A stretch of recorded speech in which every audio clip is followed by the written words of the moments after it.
Pode iniciar, tá gravando. Perfeito. Pessoal, boa tarde a todos.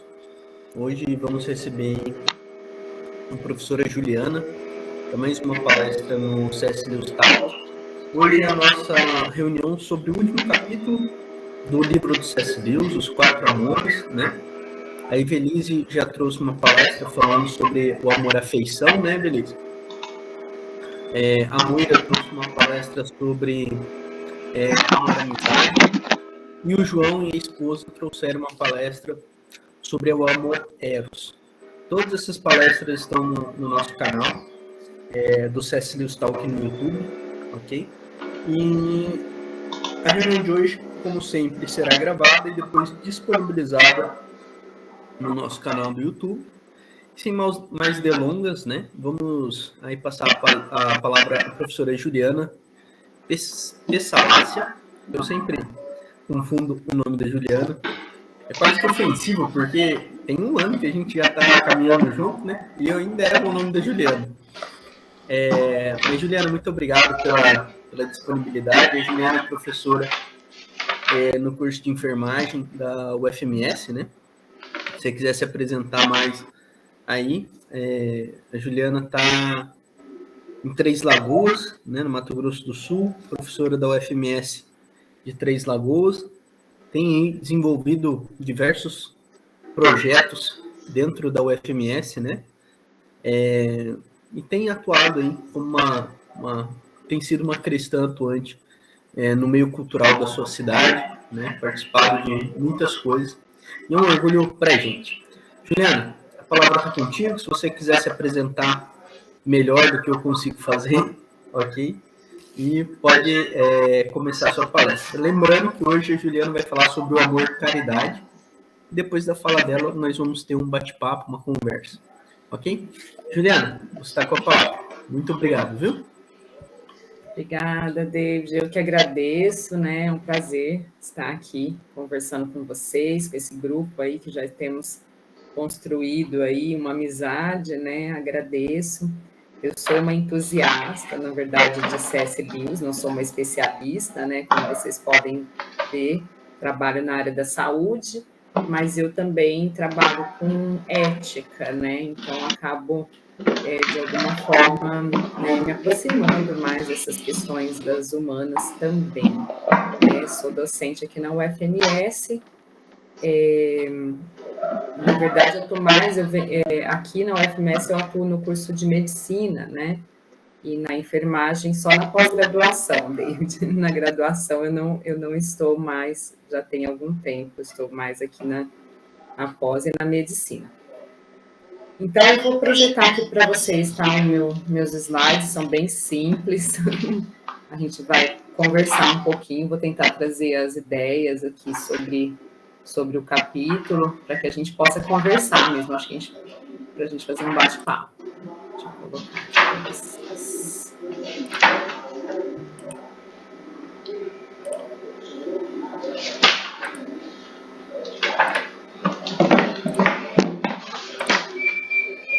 Espero que dê tudo certo na gravação. Já estão conseguindo visualizar? Então, tá jóia. É difícil, né, falar dessa obra de um capítulo em particular, né, principalmente quando a gente vai falar desse último, que é a caridade, né, acaba que a gente precisa, de alguma forma, retomar, eu acho que essa seria a ideia também para esse último bate-papo nosso, né. Então, este último, a gente pode dizer que todos os outros dependem deste, né? Então, é importante a gente trazer um pouquinho da relação com os outros pontos também já discutidos anteriormente. Bom, então, a obra, né, do Lewis, vocês já devem, né, ter falado bastante, os outros palestrantes também já devem ter falado, traz uma reflexão acerca dos amores, né? Ele traz aqui esses amores de forma diferente, né? Pensando que na Bíblia, né, existem conceitos distintos para cada um deles, Então, ele traz, né, a reflexão também sobre afeição e amizade, eros e caridade. E hoje a gente vai falar sobre estes, né? Eu vou tentar trazer mais o amor eros e a caridade e como que ele se relaciona com os demais e falar um pouquinho sobre as aplicações, né, da nossa vida em sociedade, né, na vida familiar e para o cristianismo também. Então, assim, para dar início, né, no hebraico e no grego, a gente sabe que esses termos, eles têm conceitos, né, do ponto de vista ali, etimológico diferentes na Bíblia. Então, vocês já falaram um pouco, os outros palestrantes, sobre o amor na afeição, amizade e eros, que o C.S. Lewis, na obra, consideram como amores naturais, né? São amores assim que partem da nossa necessidade.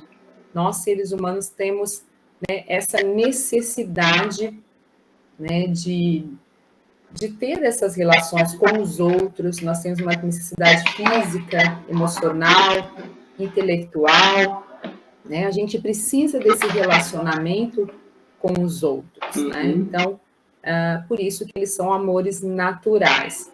E já este último, que nós vamos tentar aprofundar um pouquinho mais, a gente pode dizer que ele parte de uma dádiva e até mesmo de um dom, e que ele eleva todos os outros, né? Não é assim, não é como o amor necessidade, ele depende, a caridade depende do amor divino, né? É uma dádiva concedida por Deus. Se vocês quiserem ir conversando, fiquem à vontade. Pode ir acionando o microfone, a gente vai conversando. Vamos lá. E é interessante, vocês já viram isso anteriormente, né? Mas eu acho importante a gente retomar um pouquinho, né? Que o Lewis diferencia o amor eros do amor, né, ali que é mais carnal, né, Vênus, no caso, e dizendo que sem o eros, o desejo sexual, como qualquer outro desejo, é um fato sobre nós mesmos. Dentro do eros é muito mais sobre a pessoa amada, é muito mais sobre desejar a pessoa e não o prazer.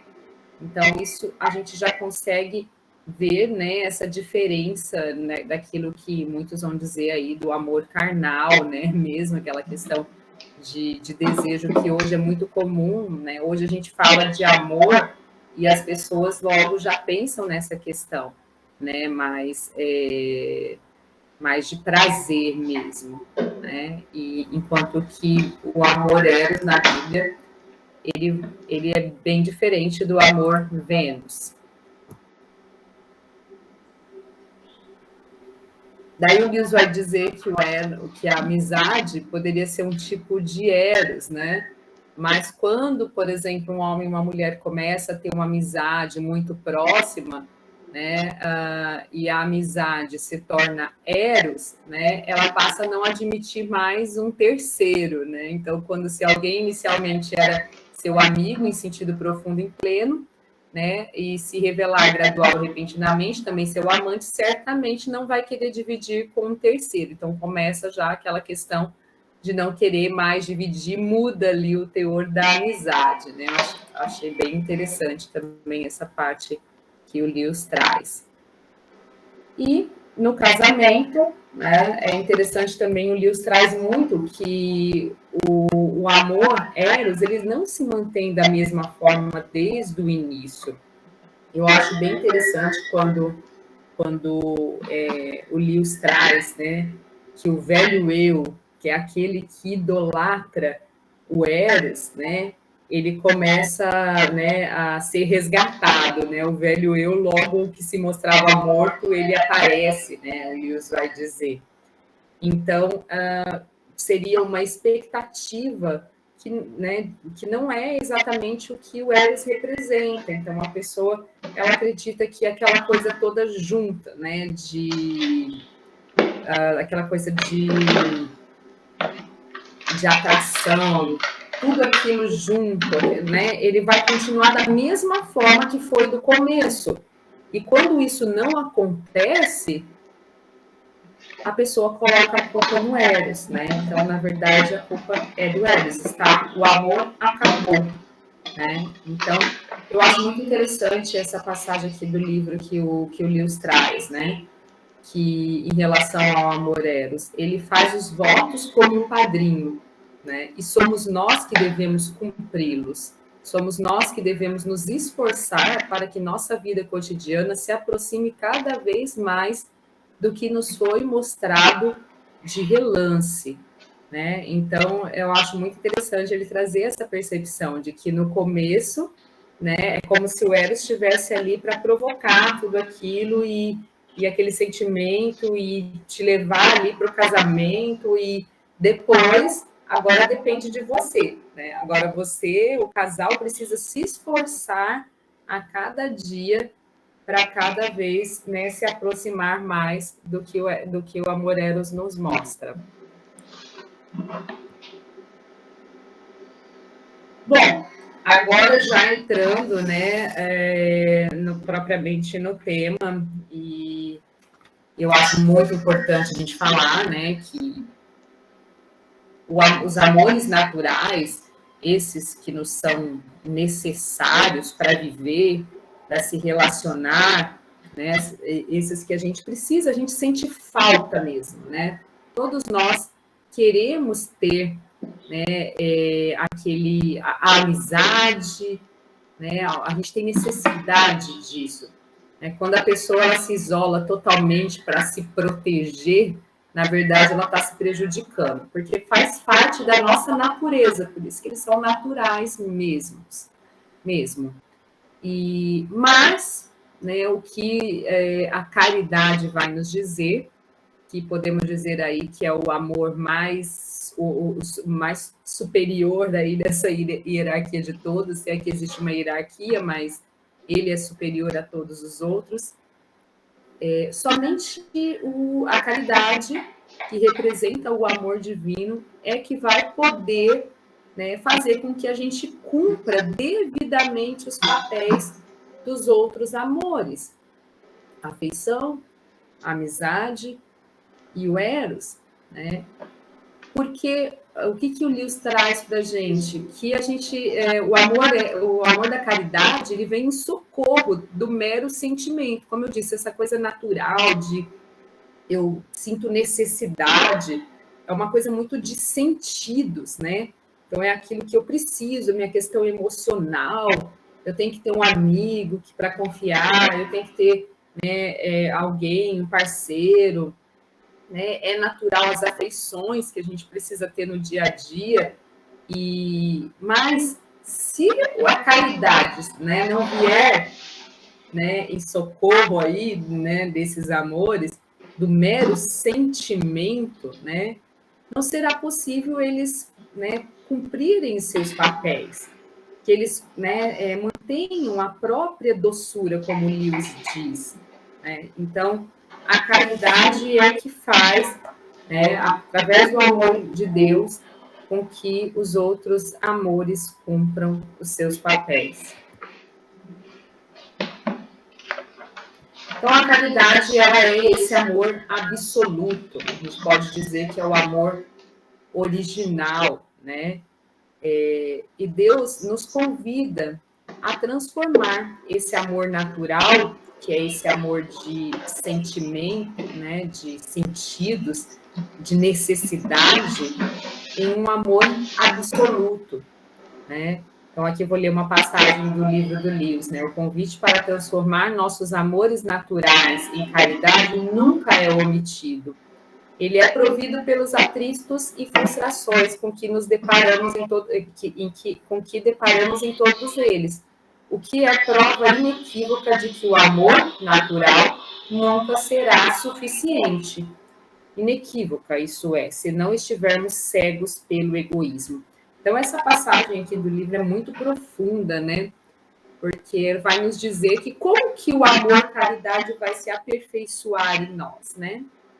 ninguém quer sofrer, né? Ninguém quer passar por desentendimentos, por frustrações, né? Mas é através dessas frustrações, dessas situações difíceis, é que esse amor ele é aperfeiçoado em nós, né? Então é necessário, porque o amor natural não vai ser suficiente, né? Um exemplo disso, até coloquei o videozinho aqui, né? É no relacionamento mesmo a dois, né? Quando começa, né? No Eros, tá toda aquela coisa assim, né? Tem o desejo todo junto, depois passa um tempo, você começa a perceber, bom, né? Tem coisas que não é bem assim que eu imaginava, né? A gente até coloca a culpa no Eros, como o Lewis disse, o Eros me enganou, né? Será que era amor mesmo? Daí começa toda aquela coisa de colocar a culpa no amor Eros, né? Mas é através, a gente nunca, né? Através dessas frustrações é que a gente vai exercitar, né? Esse convite para transformar esses nossos amores. Então, é algo que depende, né, da intervenção de Deus nas nossas vidas, né? Quem passa por essas situações de atritos, principalmente no casamento, sabe o quanto é difícil. Na amizade também, né? E nos outros relacionamentos também. E aquilo que é natural não vai ser suficiente se a gente não pedir a intervenção de Deus. E aqui vem, inequívoca, isto é, se não estivermos cegos pelo egoísmo. Gente, muito interessante. Lewis traz uma reflexão muito aprofundada sobre esse egoísmo. Porque essa necessidade que a gente tem, né, da afeição, da amizade, do amor eros, ela pode estar muito pautada naquelas nossas... Se a gente fica muito, né, focado no nosso eu, nas nossas necessidades, nos nossos desejos, né, acaba sendo muito aquela coisa de sentimento, e a gente passa a não pensar no outro. E o exercício da caridade é a gente amar o próximo, né, como a nós mesmos, né, como Cristo amou a igreja e se entregou por ela. Então, se a gente estiver dominado por esse egoísmo, essa transformação, ela, né, pode não ocorrer. A gente precisa reconhecer que a gente precisa da intervenção desse quarto amor, que é o amor maior, que é o amor absoluto, senão a gente não vai dar conta. Os outros amores não serão suficientes, né? E possivelmente todas essas relações elas serão rompidas. E o egoísmo, nosso egoísmo, pode muitas vezes falar mais alto nessa situação, né? Vamos lá.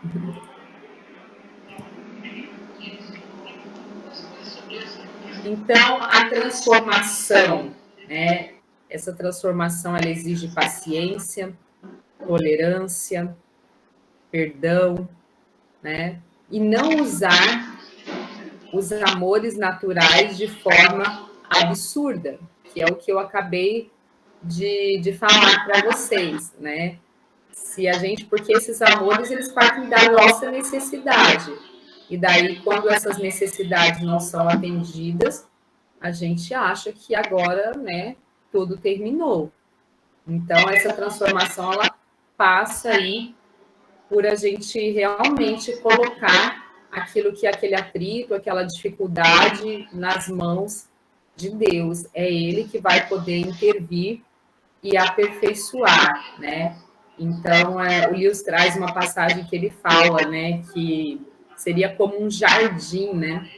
Então, nós somos ali o jardim, que é algo natural, mas, né, a gente precisa da intervenção de Deus, né, para ter a chuva, para ter toda aquela coisa para o jardim poder florir. Se não for a intervenção de Deus, o nosso jardim, e nesses outros amores, na amizade, no amor, na afeição, eles não vão florir, né? Então, a necessidade de praticar essas atitudes é o que inicialmente nos leva ou nos obriga a tentar transformar ou mais estritamente, a deixar que Deus transforme o nosso amor em caridade.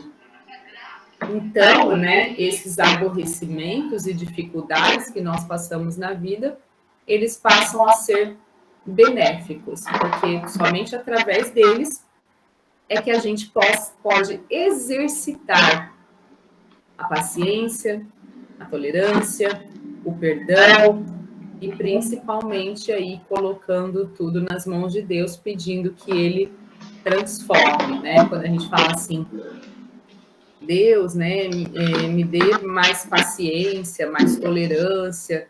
É claro, como que Ele vai te dar mais paciência? Te colocando em situações que exijam paciência, né? Então, às vezes a gente pede algumas coisas para Deus e a gente fala, poxa, eu pedi, né, para Deus mais paciência, Ele me trouxe mais situações aqui difíceis, né?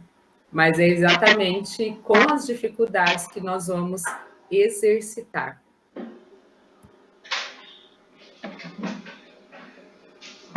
Bom, então já finalizando para a gente poder conversar, né, sobre o assunto. Só uma outra coisa que eu quero trazer também, antes da gente finalizar com as implicações também. Aqui, Lewis traz uma reflexão muito importante também. Deixa eu procurar aqui.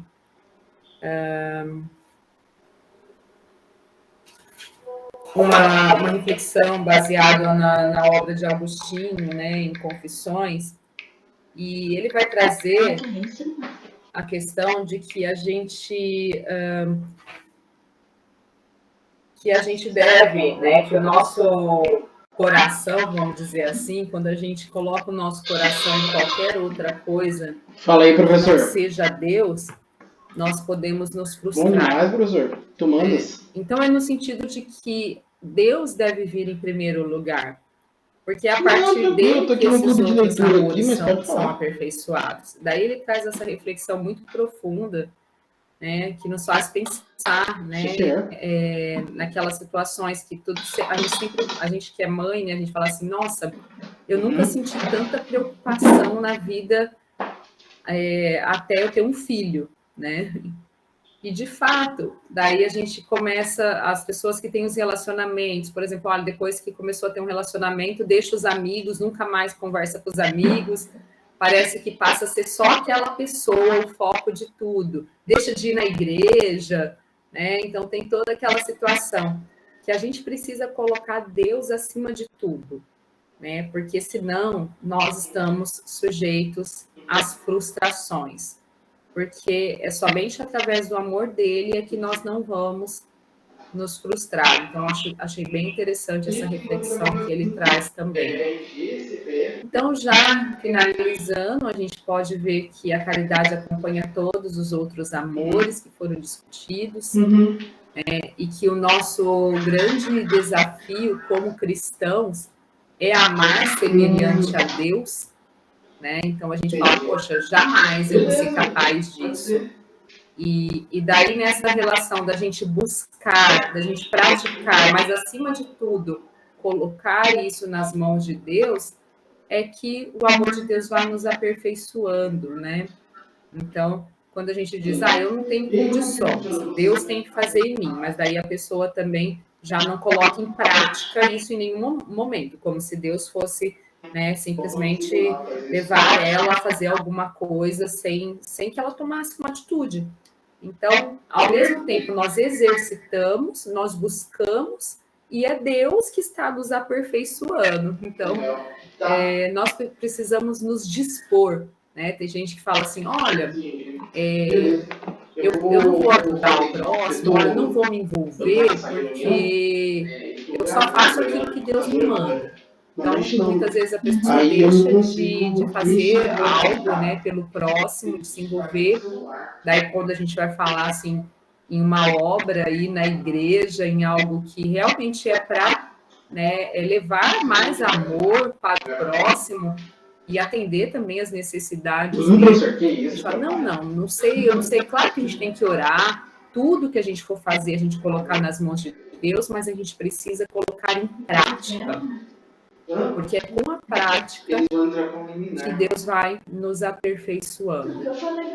E no desafio, né, no casamento, né, a gente sempre traz, né, essa questão da Bíblia, né, o que a Bíblia diz sobre o casamento, né, que o marido ame sua esposa como Cristo amou a igreja, né, a gente pensar, claro, que as mulheres também precisam ter esse amor sacrificial pelos seus maridos, mas esse papel, principalmente, ele é dado ao esposo, né, ao marido, e como é difícil, né, a gente pensar, Deus, né, nos ama mesmo nós sendo assim, tão ainda pecadores, né? E com tantas dificuldades, com tantas limitações, e muitas vezes a gente não quer exercitar o perdão, né? E realmente amar como ele nos amou. Então, o nosso desafio como cristão também é apresentar todas as nossas necessidades a Deus, porque esses nossos amores, essas nossas necessidades, Ele conhece cada uma delas, né? E Ele tem o controle, inclusive. Nós precisamos apresentar essas necessidades e, acima de tudo, colocar Ele, né, acima dessas necessidades. Só assim nós seremos aperfeiçoados.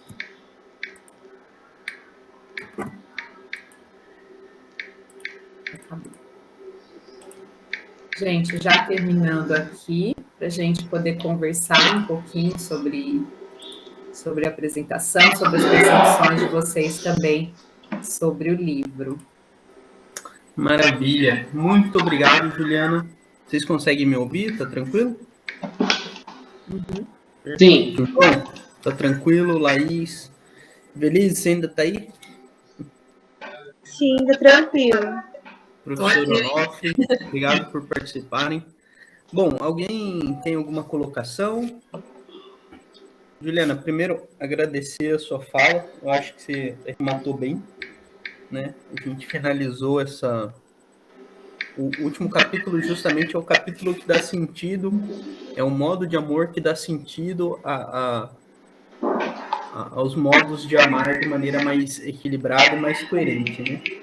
Eu acho que a conclusão que a gente chegou nos outros capítulos é que, por exemplo, a afeição, a amizade e o eros, eles só são realizados na sua plenitude se eles forem embebidos e entremeados por caridade. É mais ou menos assim o argumento do Lewis. Ele explica as maneiras de amar, né, os modos de amor, os tipos de amor que existe e a relação entre eles, e o Lewis faz isso numa tradição medieval, quase que tomista, né?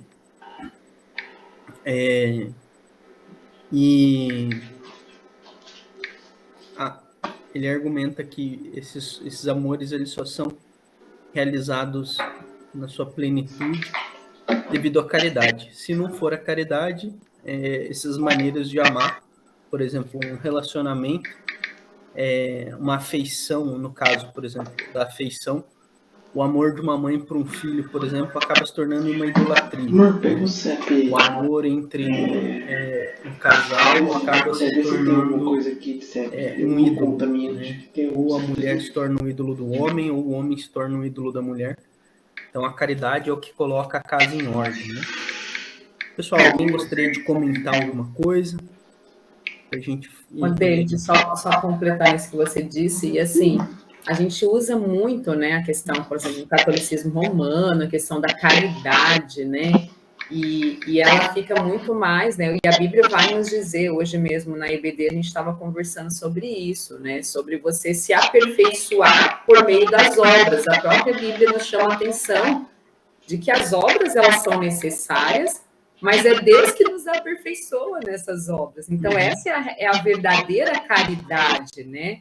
Aquilo que a gente faz, mas colocando Deus no controle. A gente faz, mas Deus controla. Então, se você não faz, se você não tem a experiência, Deus não aperfeiçoa. Então, eu acho que esse é o desafio hoje no cristianismo. Pergunta pra minha mãe lá, amor. Se dispor a Eu vou testar pra minha amar. mãe, ó. E escreve Nosso aqui. papel é se dispor a amar, a fazer, a ajudar, a auxiliar o próximo, seja o nosso amigo, seja socialmente, né? Exatamente. E colocar tudo nas mãos de Deus para que Ele possa aperfeiçoar. E se não for Ele, não vai cumprir o papel devido, né? Exato. E isso coloca, assim, em xeque. Nós vivemos numa época, assim, ou o amor é uma coisa extremamente liquefeita, né? Como o Bauman argumenta, né? O amor líquido. Né? As relações, elas são frívolas e vazias, né? Ou a gente cai no romantismo pós-moderno, que é tão vazio quanto, né? Que é a gente acabar caindo numa idealização do que são essas relações amorosas, né?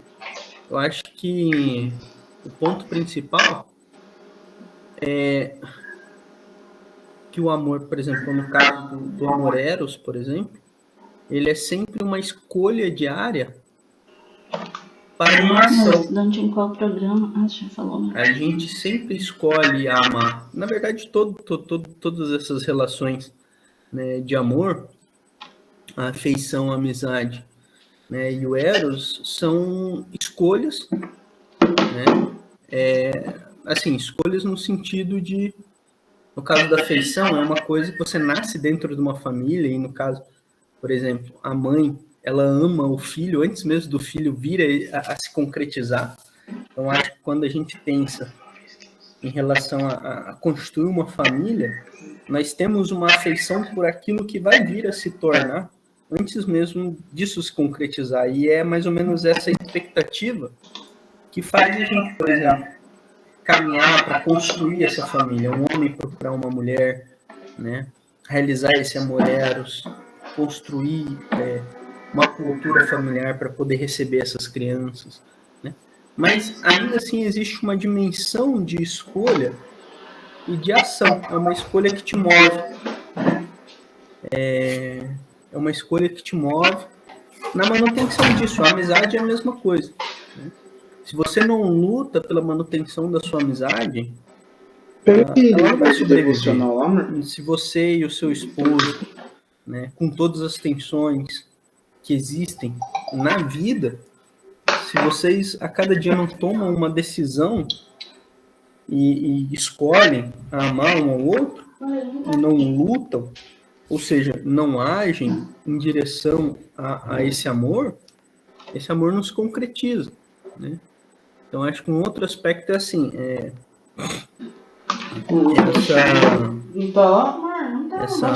essa obra, né, realizada, ela tem que gerar esse fruto de desejo e manutenção desse amor, né?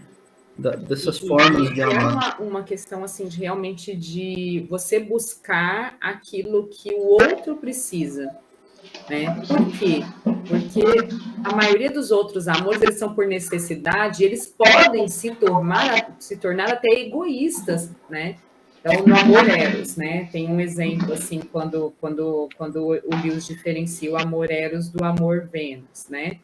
Então, a pessoa, ela pode, eu fico pensando, depois de um tempo, somente desejar ter relação com a mulher, mas não mais amar a mulher, né? Então, você passa simplesmente para aquilo que é um amor egoísta, é um amor só baseado nas suas necessidades.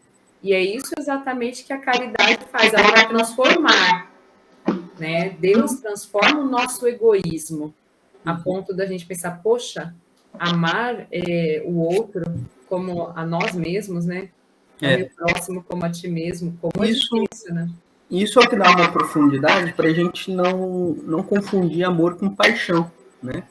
Por exemplo, quem é casado, e aí a Evelis, você, o professor Onofre, que são casados, nos primeiros anos vocês tiveram contato com a pessoa que hoje vocês são casados, vocês percebem o quê? Vocês tinham um olhar muito, talvez muito mais apaixonado, uma coisa, né? Hoje, vocês continuam mantendo esse amor e a manutenção desse amor, só que a natureza desse amor é outra, né? É uma coisa que justamente existe um caminho de amadurecimento. E o que a gente vê hoje, muitas vezes, é as pessoas quererem reviver essa paixão dos primeiros meses, anos desse relacionamento. E se não tem mais aquilo, elas falam, não tem mais amor. Não é assim. O amor, ele tem um processo de amadurecimento. Então, quando você constrói uma família, você tem filhos, a natureza do amor que você sente pela sua esposa e o que surge dessa relação com a constituição da família, você percebe que há uma mudança de tipo, entendeu? Vamos colocar assim, de uma tipologia, né? Agora a família não é só você e sua esposa, ou você e seu esposo, tem terceiros. E a família, assim, o amor dentro da família vai ser um amor que vai abarcar esses terceiros também, né? Os agregados, os filhos. Aí no caso de quem acaba, já teve um primeiro casamento e acaba tendo filhos, né, do primeiro casamento, hoje em dia tem essa outra dinâmica, né? Aí você tem os animais, as coisas. Mas é uma coisa muito interessante, né, a gente pensar, né, nesse amor que muitas vezes é um amor só de necessidades, né, que o próprio Deus diz, né, que o Eros, ele faz o voto ali entre o casal, e o cumprir até o final é algo da nossa responsabilidade. E eu fico vendo, né, eu trabalho muito com pessoas que vivenciam doenças terminais, né, com cuidados paliativos. E o que acontece? Mulheres, principalmente, vou falar mulheres que já existem até estudos mostrando, mulheres com câncer de mama, a gente pode dizer aí que acima de 80% delas são abandonadas por seus esposos.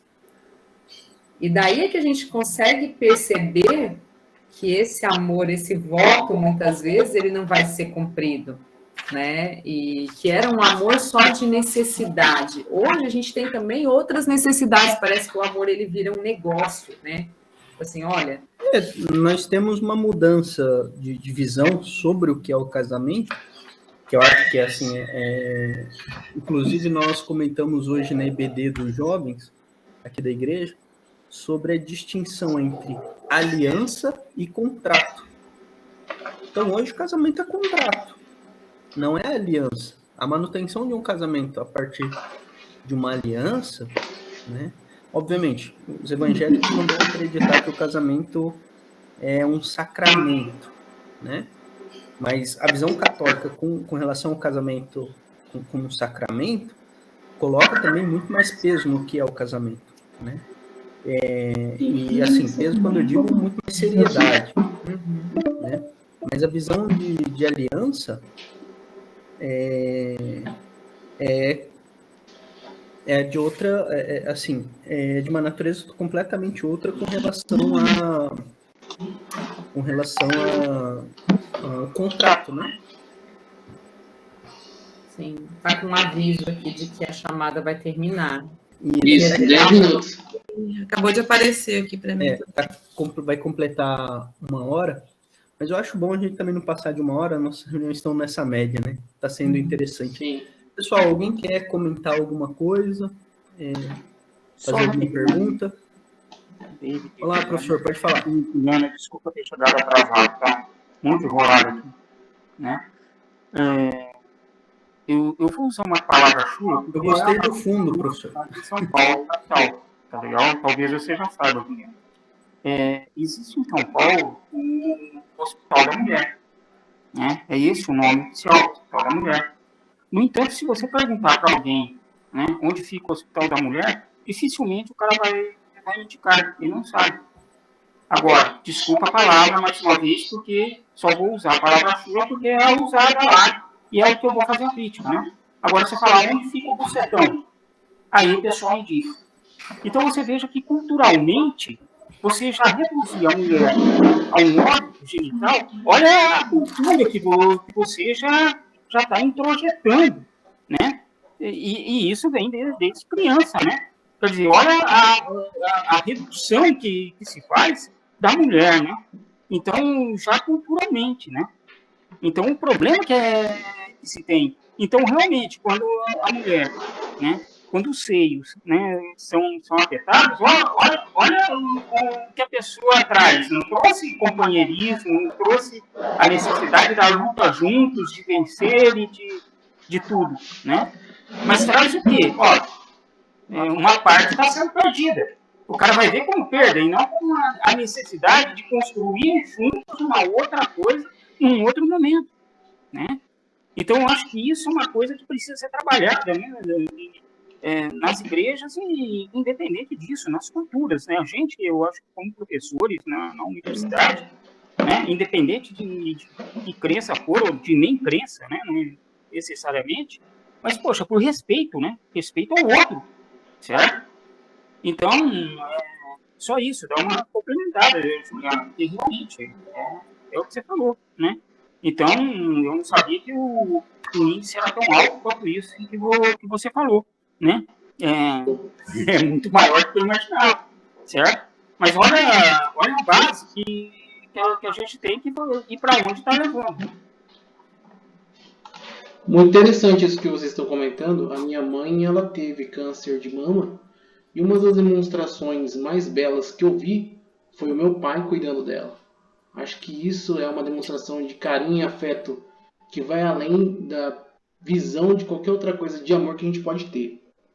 Isso é muito importante mesmo, tem que se falar sobre isso. Como a relação do Eros é uma relação que até o próprio Lewis fala que todos esses amores que ele demonstra aqui são aproximações, ele diz, né, dele pela semelhança. Porque Deus é amor.